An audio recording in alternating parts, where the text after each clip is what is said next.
contexto em que ele foi escrito, o contexto histórico da epístola aos Hebreus. Hebreus foi escrita dentro de um contexto de perseguição, dentro de um contexto onde nossos irmãos estavam sendo afligidos por causa de Cristo Jesus, o seu Salvador.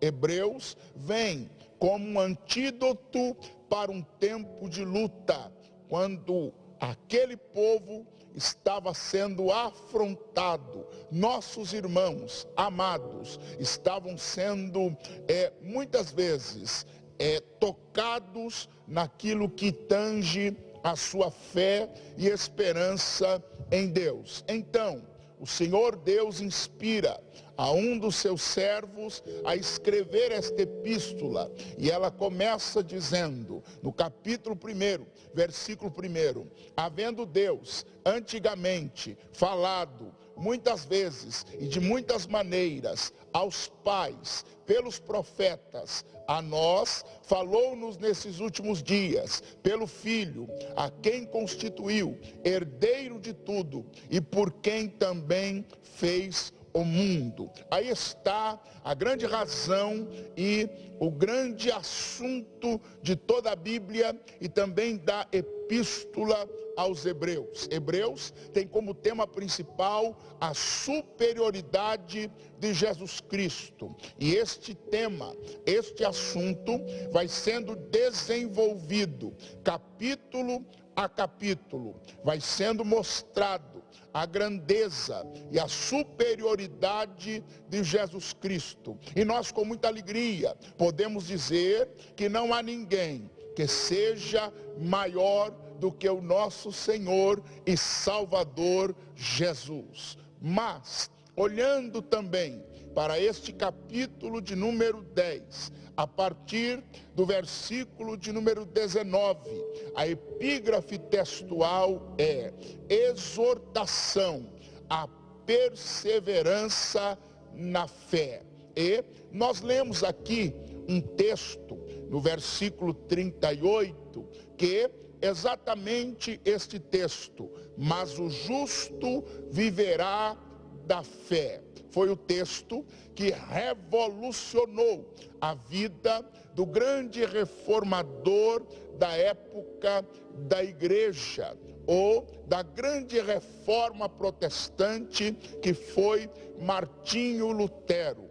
Ele que, ao ler esta sentença, Deus iluminou o seu entendimento para que uma grande reforma, a reforma protestante, acontecesse. E nós somos frutos desta reforma. E aqui está uma das bases, uma das verdadeiras instruções do Senhor para o seu povo. Mas o justo viverá, ou seja, não está condicionado a momentos específicos. Ter fé, permanecer na fé, é uma condição para toda a vida, é uma condição para qualquer momento e para todos os momentos da vida cristã. Por isso não é, o justo terá momentos de fé, o justo usará sua fé em momentos específicos, não. O texto sagrado é, mas o justo viverá da fé. E nós louvamos a Deus, porque na sequência do capítulo 11, a Bíblia diz, ora, a fé é o firme fundamento das coisas que se esperam e a prova das coisas que se não veem. Aqui temos uma das definições lindas que a Bíblia dá da nossa fé. A fé não é oscilante, a fé não é vacilante, a fé também não é algo que se esmera ou que se apoia em dúvidas, de jeito nenhum. A fé é firme fundamento, a fé é convicção inabalável, a fé é firmeza, A fé é algo do qual nós podemos nos firmar. Então, aqui está o Deus eterno, o Deus Todo-Poderoso, chamando a atenção nossa, como igreja, nesta noite abençoada, dizendo: mas o justo viverá da sua fé, da sua firmeza. Eu me lembro aqui algumas expressões da vida do apóstolo Paulo. Paulo falando à igreja e expressando esta sua convicção. Por exemplo, em Filipenses, capítulo 1, versículo de número 6, ele diz: porque para mim tenho por certo que aquele que em vós começou a boa obra, a tornará perfeita até o dia de Jesus Cristo. Paulo não coloca aqui uma possibilidade, Paulo não coloca aqui uma dúvida, não. Ele diz: eu tenho certeza, eu tenho convicção que aquele que em vós começou a boa obra, a tornará perfeita. Eu tomo este texto para declarar que eu também estou convicto de que o nosso Deus não é Deus de obras inacabadas. O nosso Deus não é Deus de projetos inconcluídos. Aquilo que Deus começa, Deus leva até o final. Deus conclui, Deus termina o que começou. Então fique tranquilo, porque aquilo que Deus começou na tua vida, na vida da tua família, Ele vai completar. Outra expressão de Paulo está na carta aos Romanos, capítulo de número 8 e versículo 18.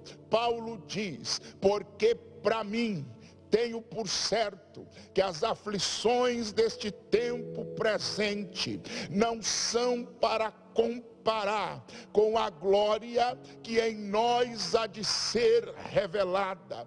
Paulo está dizendo que ele tem certeza que as aflições que se abatem sobre a vida do servo de Deus, sobre a vida da serva de Deus, nesse tempo presente, nem se comparam com aquilo que Deus tem reservado para a sua vida. É outra convicção que todo crente precisa ter.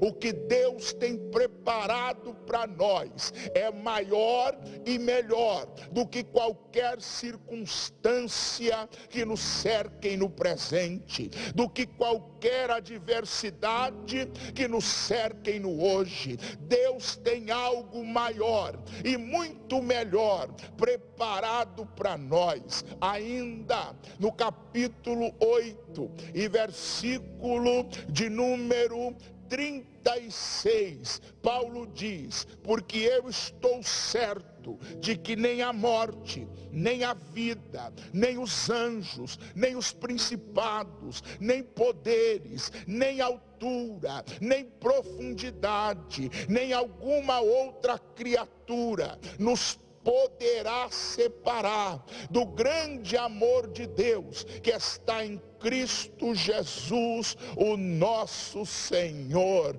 Perceba o que Paulo está dizendo aqui, o que Paulo está referendando neste capítulo 8, aleluia, de Romanos. Ele declara com autoridade: eu tenho certeza de que nada vai me separar de Deus, nenhuma situação benéfica ou contrária me separa de Deus. Eu gosto desta convicção. Por melhor que esteja a vida, nada me separa de Jesus. Por mais difícil que esteja a vida, isso também não me separa de Jesus. Por mais que eu tenha benefícios, isto não me separa de Jesus. Por mais que eu seja alcançado alcançado por infortúnios, isto não me separa de Jesus. E tem mais, esse capítulo 8 de Romanos, no versículo 28, Paulo ainda diz: e sabemos que, esta expressão sabemos está relacionada à convicção inabalável, e sabemos que todas as coisas contribuem juntamente para o bem daqueles que amam a Deus, daqueles que são chamados pelo seu decreto. Então acredite, meu irmão, Deus está no controle de tudo, e por mais adversa que seja a situação, Deus achará um meio de te abençoar através dela. Deus achará um meio de te beneficiar através dela. Alguém até diz, e é um adágio popular: mar calmo não forma marinheiro experiente. Marinheiro experiente é formado na tempestade. Mas fique tranquilo, porque a Bíblia garante que na tempestade Jesus está no barco para acalmar o vento, para repreender o mar. Mas nós precisamos estar firmados, convictos e alicerçados na fé. Quando nós olhamos para o versículo de número 36 de Hebreus 10, o texto sagrado diz: porque necessitais de paciência, para que depois de haver desfeito a vontade de Deus, possais alcançar a promessa. Eu faço uma leitura deste texto, olhando para a vontade de Deus em dois prismas. Primeiro, vontade absoluta de Deus. É aquilo que Deus quer fazer, fará, e ninguém impedirá. Um texto que nos arremete a isto é Isaías 43:13, quando o Senhor diz: ainda antes que houvesse dia, eu sou, e ninguém há que possa fazer escapar das minhas mãos. Operando eu,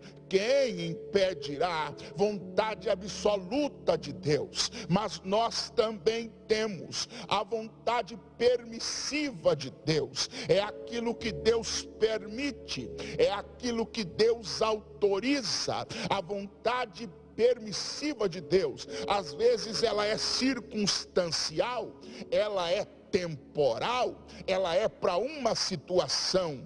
Tem coisas que Deus permite acontecer. Então fique tranquilo, porque mesmo na vontade permissiva, Deus continua no controle de tudo. Vamos nos lembrar de um personagem bíblico. Jó viveu a vontade permissiva de Deus. Satanás, o arquirrival da igreja, entrou pelos caminhos de Jó, fazendo coisas que tinham como propósito tirar-lhe a vida. Mas Deus o vetou, porque está no controle. E Deus disse ao inimigo: na vida dele você não toca, porque Jó vai ficar vivo para que eu cumpra nele o segundo tempo da sua história. E a Bíblia diz que ele vai ter o dobro do que tinha. Então acalme o teu coração. Deus está no controle. Permitiu, mas está no controle. Vou repetir para alimentar a tua vida com esta palavra: Deus permitiu, mas ele está no controle. Deus permitiu, mas não saiu das mãos dele. Deus permitiu, mas é ele que está no comando de tudo. Então, acredite, a promessa vai se cumprir. Quando a vontade de Deus acontecer, a Bíblia diz, e aqui está um segredo: porque necessitais de paciência. Estamos vivendo um tempo onde as pessoas cada dia mais se tornam imediatistas. Tem que acontecer hoje, tem que acontecer agora, tem que acontecer na hora que eu quero, tem que acontecer nesse momento. Mas Deus está dizendo: tenha paciência, Tenha paciência, porque quando a vontade de Deus se cumprir na minha e na tua vida, fica tranquilo, você vai alcançar a promessa, você vai alcançar o que Deus te prometeu. Ainda este texto maravilhoso declara no versículo 37, porque ainda um poucochinho de tempo, e o que há de vir, virá, e não tardará. Me permita, na maior simplicidade da palavra, dizer a você: o que Deus tem para a tua vida vai chegar no tempo certo. Você pode acreditar nisto? O que Deus tem para a tua vida vai chegar na hora exata. E quem tem o domínio deste tempo não sou eu, conquanto também não é você. Quem domina esse tempo é Deus. Quem determina esse tempo é Deus. Quem controla esse tempo é Deus. E a Bíblia diz, e o sábio Salomão registrou em Eclesiastes 3, há tempo para todo propósito debaixo do céu, e quem determina esse tempo é Deus. Então nós devemos fazer como fez o salmista Davi, no salmo que diz: os meus tempos, ó Deus, estão nas tuas mãos. Nesse momento desafiador, nesse momento difícil, nós precisamos ter paciência, nós precisamos acreditar, crer que Deus está no controle de tudo, crer que nada aconteceu fora da vontade de Deus, crer que Deus ainda domina sobre tudo e sobre todos. Não desvaneça na fé, não desfaleça na fé. Não é tempo de desistir, não é tempo de desanimar, nem tão pouco tempo de duvidar que Deus está agindo. Deus está agindo sim.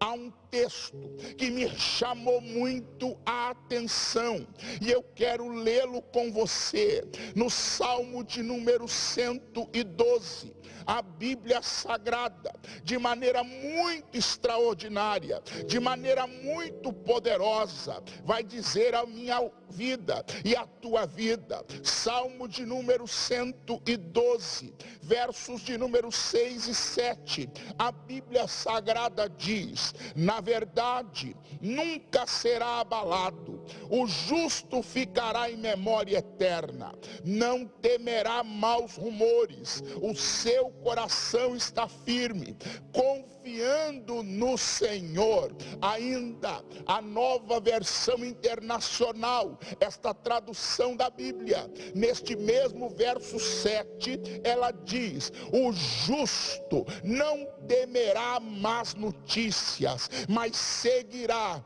confiante no Senhor. Eu creio que esta é uma palavra direta do coração de Deus para o teu coração. Deus, nesta manhã, nesta tarde, ou se você está assistindo no horário do culto da noite, nesta noite, Ele está dizendo ao teu coração: ei, meu filho, não temas más notícias não, continue com teu coração confiante em mim, continue confiando no Senhor, continue crendo, não perca a tua fé.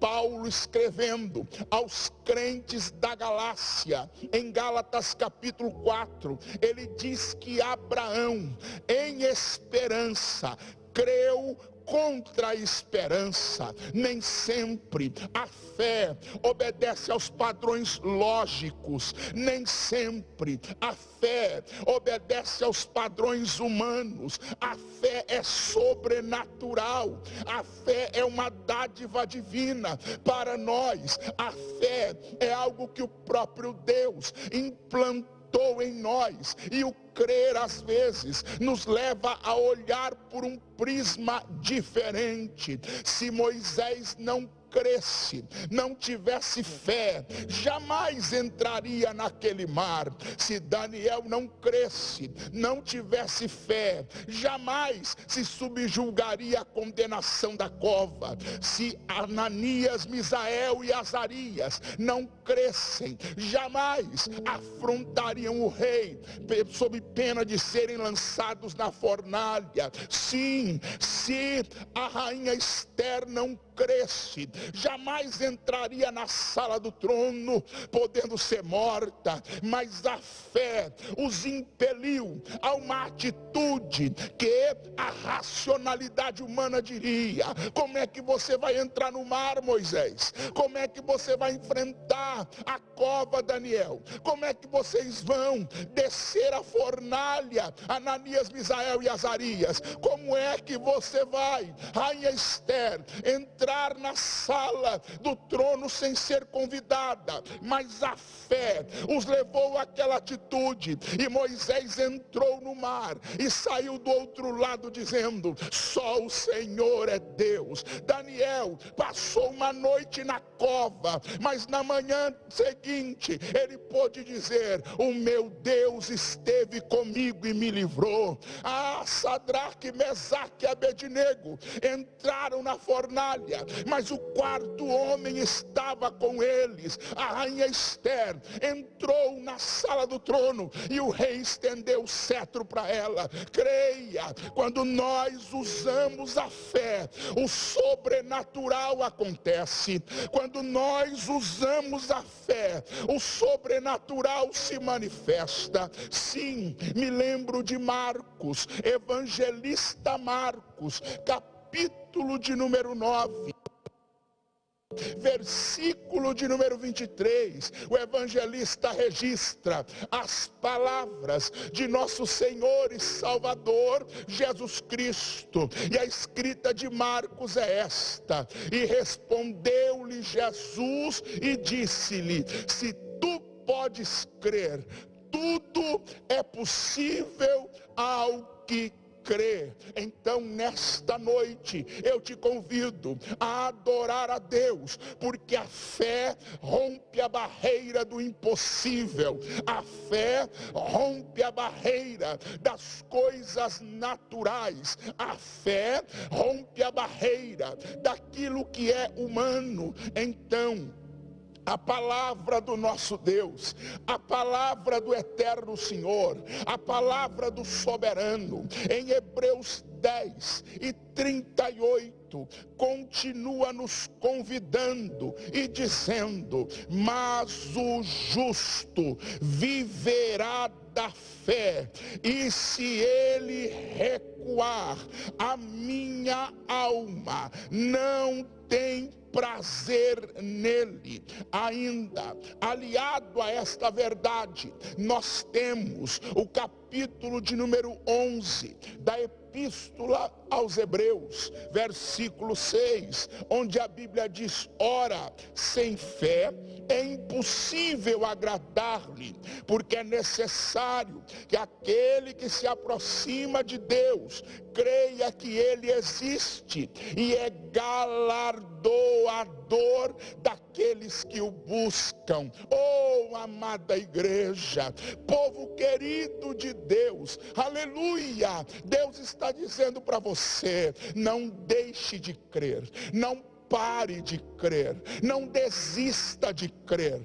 não se abstenha de crer, não se omita de crer, mas fortaleça a tua fé. A palavra de Deus registra que Abraão foi fortalecido na fé, dando glória a Deus. Me permita te convidar, pentecostais que nós somos, nós não nos furtamos ao privilégio da adoração. Não, nós não adoramos só quando tudo vai bem, não. Nós adoramos em qualquer situação, desafiados, arraigados em temores, mas firmados na rocha que é Cristo e imiscuídos na fé. Nós temos alegria de levantar os nossos olhos ao céu e glorificar a Deus, porque Deus é bom em todo tempo, e em todo tempo. Deus é bom. Não há situação através da qual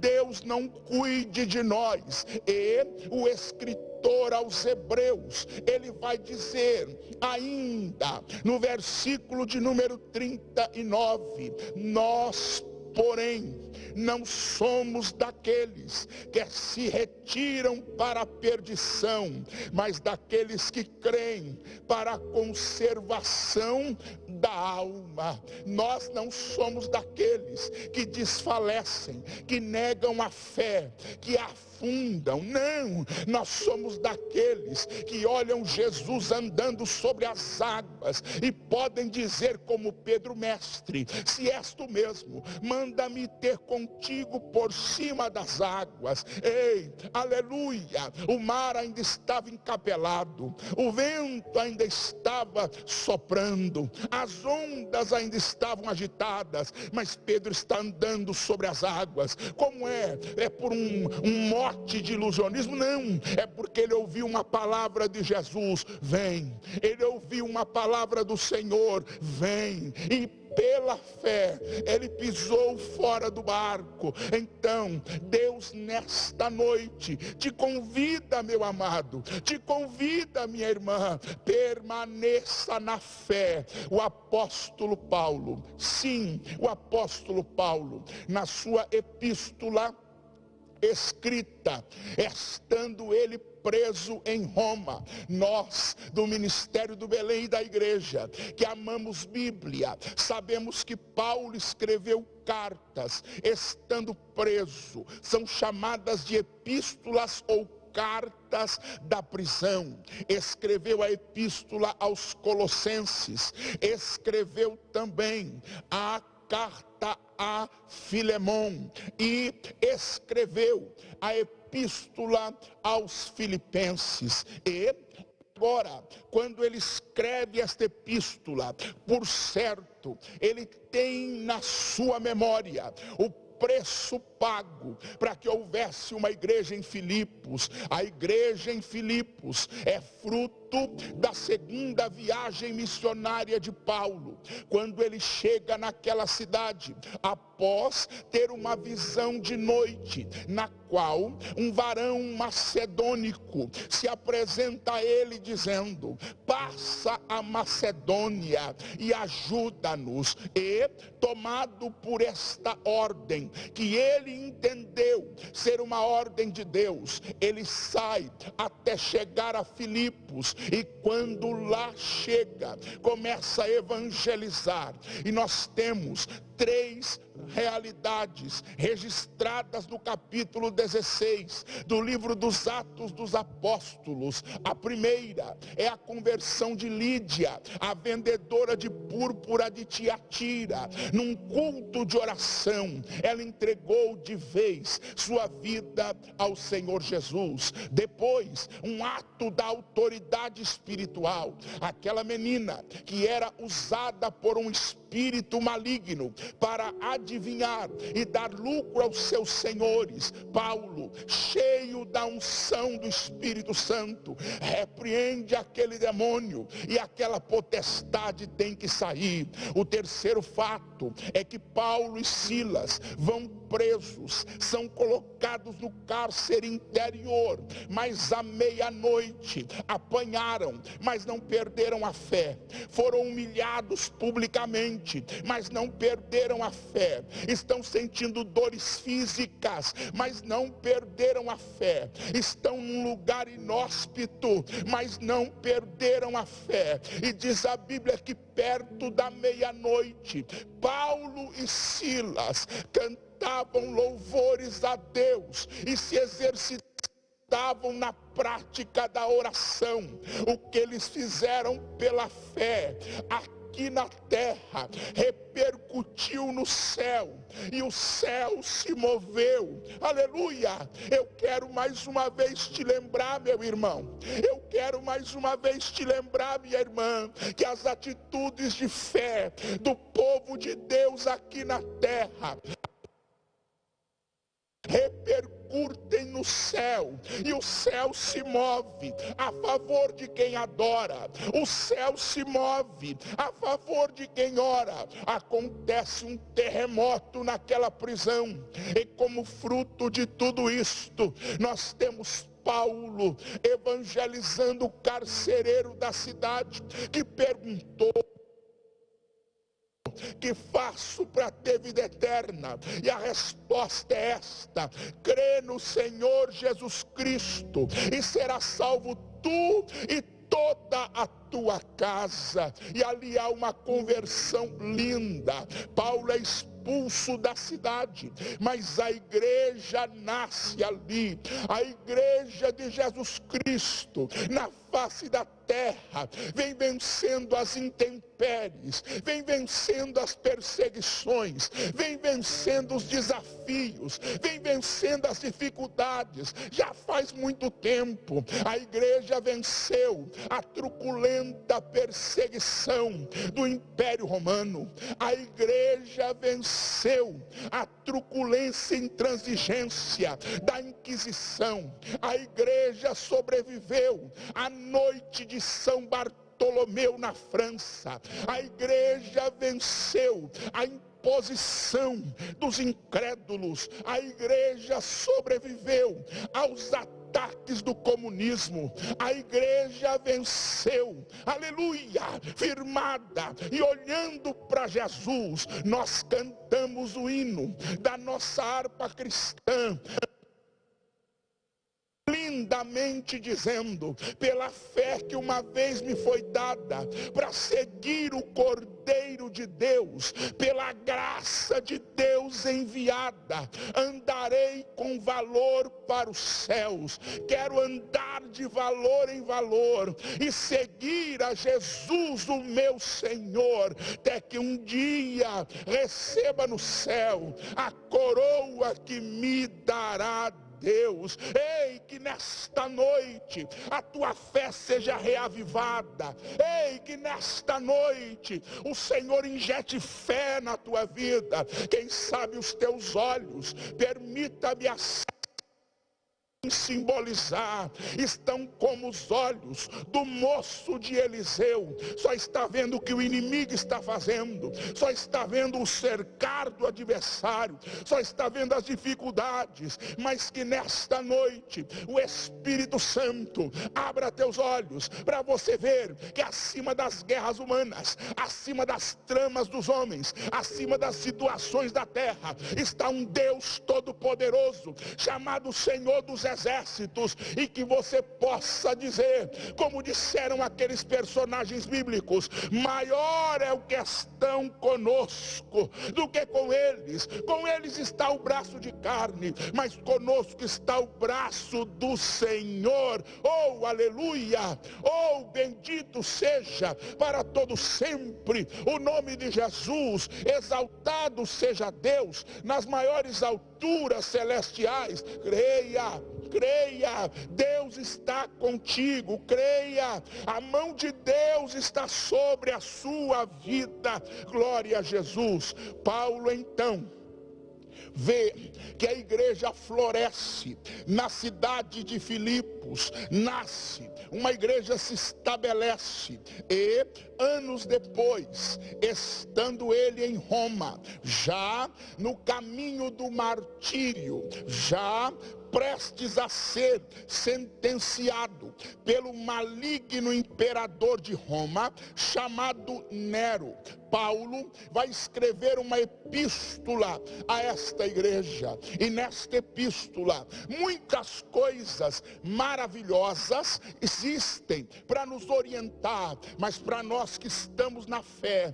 eu quero deixar a você pelo menos 4 segredos para permanecermos firmes nesse tempo de desafio, para não perdermos a fé, para não perdermos aquilo que a Bíblia está recomendando. Mas o justo viverá da fé, e se ele reconhecer recuar, a minha alma não tem prazer nele. Oh, saudade de ter o povão de Deus todo aqui, dentro do templo sede do nosso Belém, poder olhar nos seus olhos, poder olhar para você e dizer: fica tranquilo, meu irmão, Deus está no controle de tudo. Mas aí dentro da tua casa, no recôndito do teu lugar, ou quer seja, onde Deus te permite ouvir esta palavra e assistir esse culto online, eu declaro para a tua vida, com toda a convicção da minha alma: não recue, aleluia, não retroceda, não desista, não desanime. Mas pastor, me dá segredos para eu continuar. Sim, o apóstolo Paulo, e eu vou citar 4 segredos, dentre os muitos que estão aqui, dentre os muitos que estão relacionados aqui. O primeiro segredo está em Filipenses 4:1. A Bíblia diz: portanto, meus amados e muito queridos irmãos, minha alegria e coroa, estai assim firmes no Senhor, ó amados. Primeiro segredo: permaneça firme no Senhor, não se deixe levar pela má notícia. Lembre do Salmo 112, verso 7, o justo não se abalará pelas más notícias, mas permanecerá confiando no Senhor, confiando em Deus. O salmista, no Salmo 100, aleluia, ou melhor, o salmista, no Salmo 125, verso 1, ele diz: os que confiam no Senhor são como monte de Sião, que não se abalam, mas permanecem para sempre. Há uma exortação poderosa e preciosa do apóstolo São Paulo, na primeira epístola aos Coríntios, capítulo de número 15, versículo 58, Paulo diz o seguinte: portanto, meus amados irmãos, sede firmes e constantes na obra do Senhor, sabendo que o vosso trabalho não é vão no Senhor. Permaneça firme no Senhor. Não é hora de titubear, não é hora de vacilar. Pastor, mas eu estou sentindo uma guerra tão grande. Fique firme no Senhor. Pastor, mas os ataques estão de todo lado. Fique firme no Senhor. Esse é um dos segredos da tua vitória. Você que tem fé, você que vive pela fé, permaneça firme no Senhor. Segundo segredo que o apóstolo São Paulo nos dá nesta carta, está no versículo de número 4: regozijai-vos sempre no Senhor. Outra vez digo, regozijai-vos. Regozijo é o transbordar da alegria. A alegria do crente não depende da sua condição monetária. A alegria do crente não depende da sua posição social. A alegria do crente não depende das circunstâncias que o cercam. Pastor, por que o senhor está chamando de um segredo? Porque aqui tem um segredo. Regozijai-vos sempre no Senhor. Jesus é a razão da nossa alegria. A nossa alegria não está no que possuímos, ou nem tampouco no que temos falta. A nossa alegria não está no nosso status social ou na falta do mesmo. Não, a nossa alegria está em Cristo. Cristo é a razão da nossa alegria. Jesus nos dá um exemplo maravilhoso quando ele está saindo para o horto do Getsemane e, consequentemente, consequentemente, para ser preso, maltratado, julgado e crucificado. É uma caminhada que não tem volta. Ele poderia sair todo acabrunhado, ele poderia sair todo, aleluia, guarnecido de tristeza, apesar de que ela se abateu sobre ele, mas ele sai da ceia do Senhor, e a Bíblia diz, e tendo cantado um hino, partiram para o Monte das Oliveiras. Sabe uma coisa linda na vida do crente? É que a situação pode estar no mais alto nível da adversidade, mas o crente abre a boca e canta. Agora me deixe ser portador de uma palavra da Bíblia, mas também de uma palavra profética para a tua vida. Tudo que o nosso adversário quer agora é que a alegria saia de nós, é que o canto saia da nossa boca. Ele quer te ver depressivo, angustiado, preocupado. Ah, meu Deus do céu.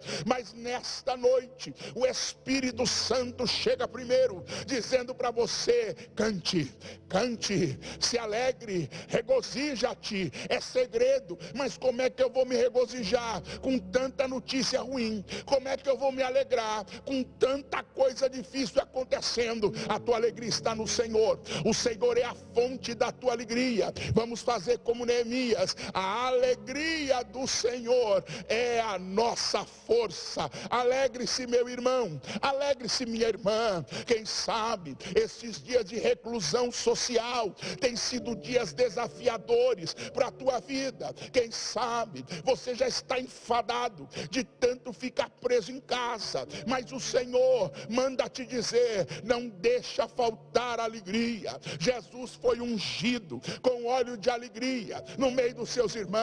Ei, amado, levanta-te, alegra-te, regozija-te. Outro segredo, aleluia, aleluia.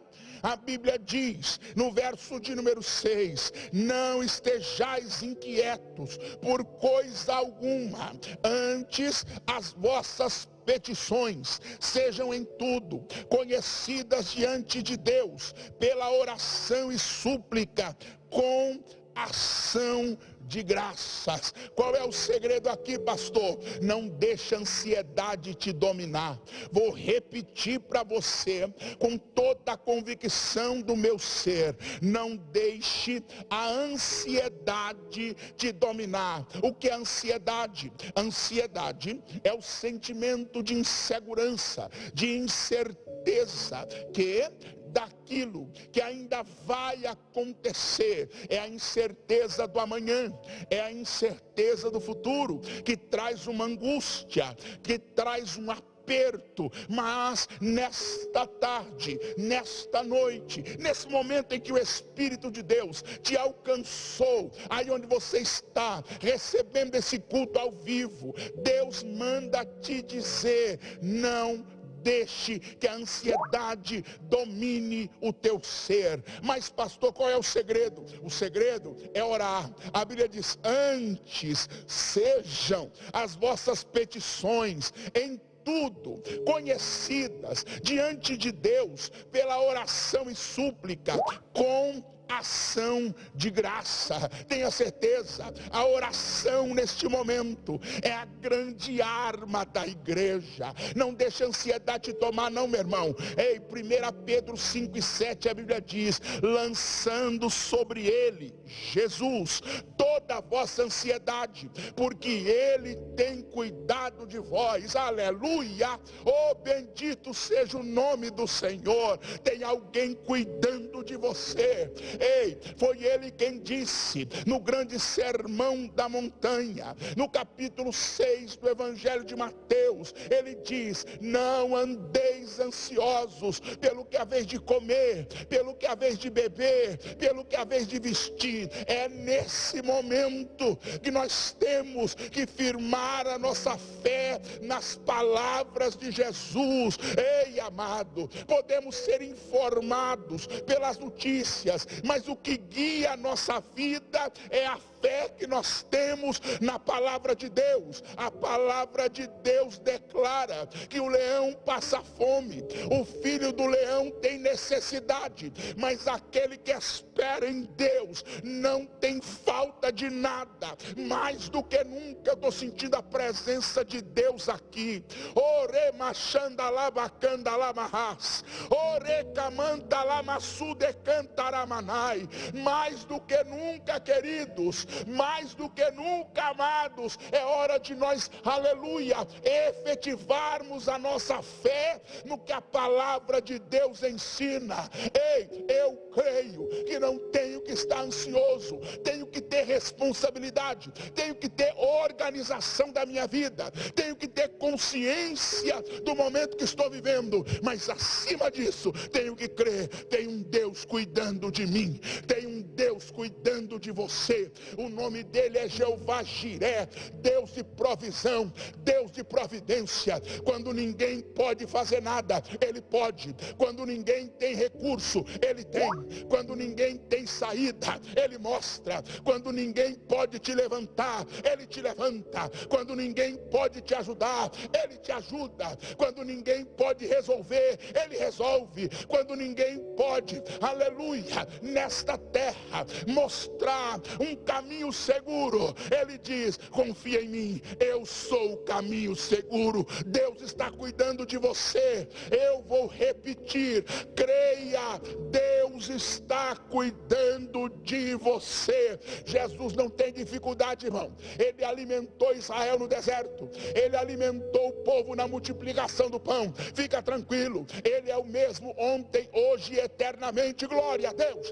Ore canta lama surianda lama shai, ore baasui de canta lamas. Receba esta palavra, não se inquiete por coisa alguma. Digo com responsabilidade, seja responsável, seja organizado, tenha consciência do momento que você está vivendo, mas acima de tudo, creia que Deus pode, creia que ele é Jeová Jiré, creia que ele é Deus da provisão, creia que ele é Deus da providência. Bendito seja o nome do Senhor.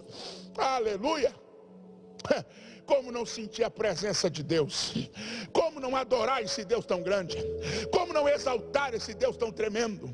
Como não glorificar esse Deus tão poderoso? Oh, xeramacanta, lamassuri, anda labacai, xeramacanta, lamagastu e canta, aramanai. Como? Oh, eu estou sentindo a graça de Deus aqui, irmão. Oh, anda labassuri, canta, lamai. Você também pode sentir aí na sua casa. Você também pode sentir aí onde você está. Oh, bendito seja o nome do Senhor. Oh, bendito seja o nome do Senhor. E para nós concluirmos esta palavra hoje, eu paro no verso de número 7. E o verso de número 7 de Filipenses, capítulo 4 diz: e a paz de Deus, que excede todo entendimento, guardará os vossos corações e os vossos sentimentos em Cristo Jesus. É paz de Deus. Uma análise profunda desse texto vai te fazer entender que o que Deus está te oferecendo não é a paz aparente deste mundo, não,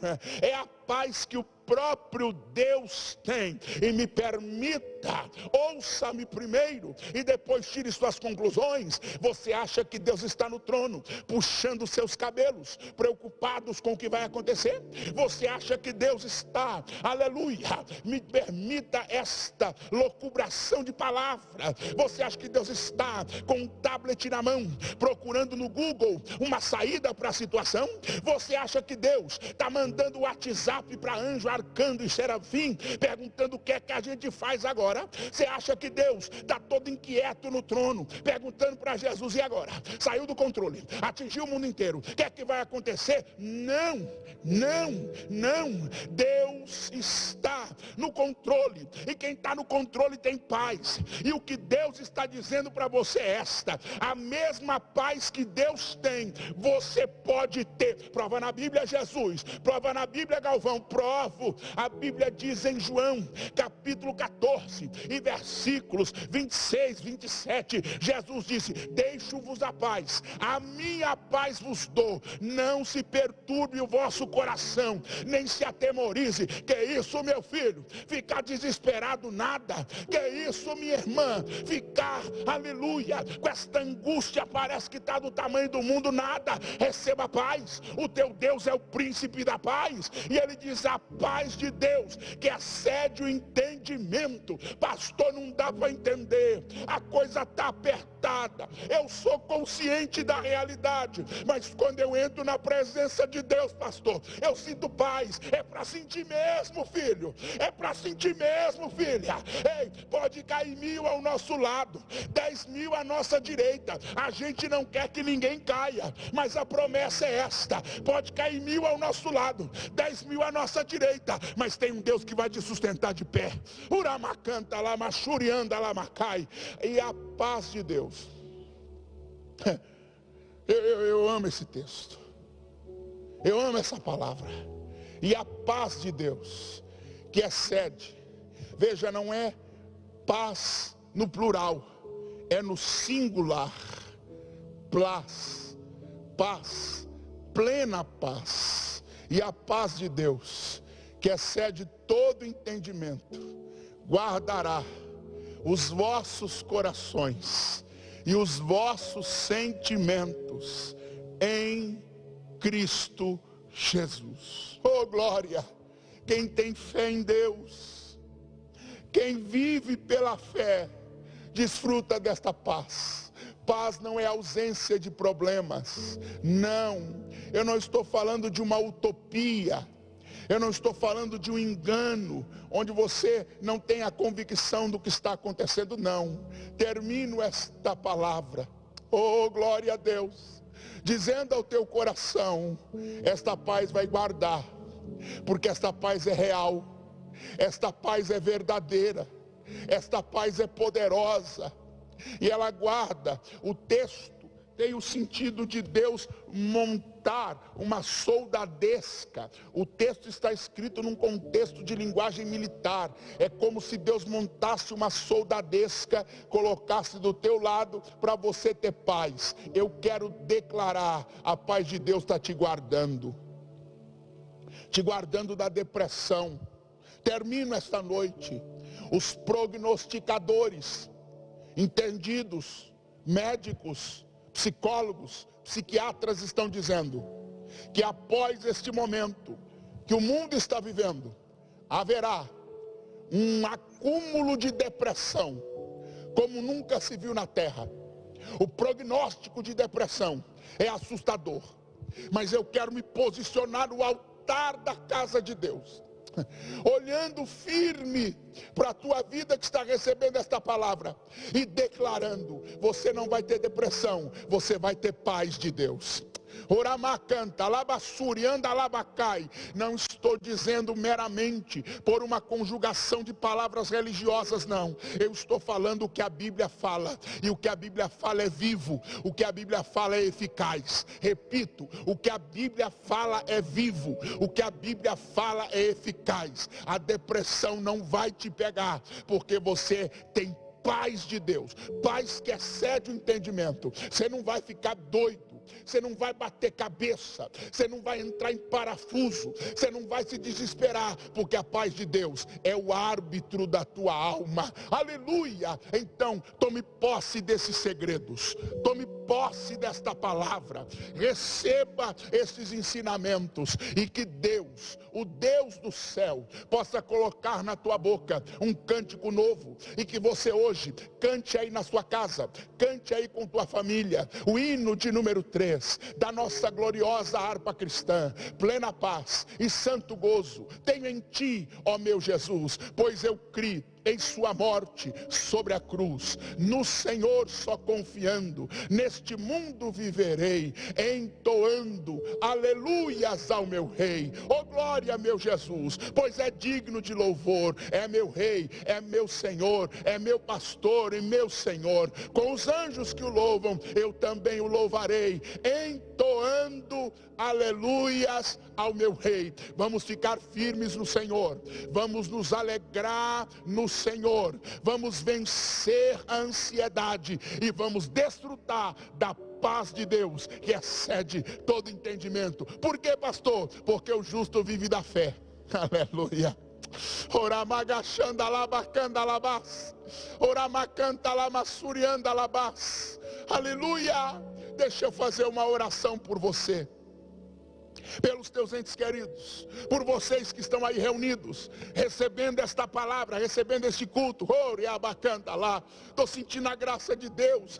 Oh glória a Deus, oh glória a Jesus. Vamos orar, amados, vamos orar, queridos. Bendito Deus e Pai eterno, digno de toda honra, de toda glória, de todo louvor, termino esta hora de ministrar a tua palavra ao coração da tua igreja, espalhada nos 4 cantos desta terra, também aqui onde a TV AD Belém chega para te glorificar com esta palavra de avivamento de fé, com esta palavra de avivamento de vida.